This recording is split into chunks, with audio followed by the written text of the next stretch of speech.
Papuri sa Diyos.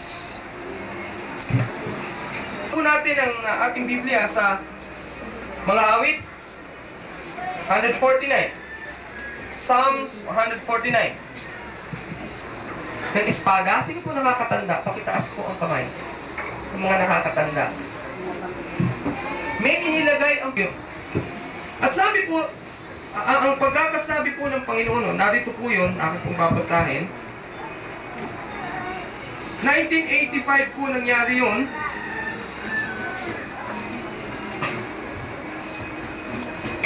Nang tumulo po yung dugo, ito pong sinabi ng Panginoon.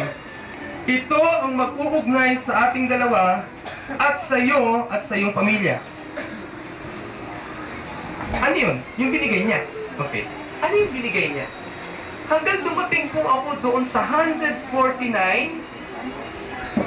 ng awit 100. Ito po pala isang sinisimbolo. They bring you the wealth of the nation. Isaiah 60 verse 18.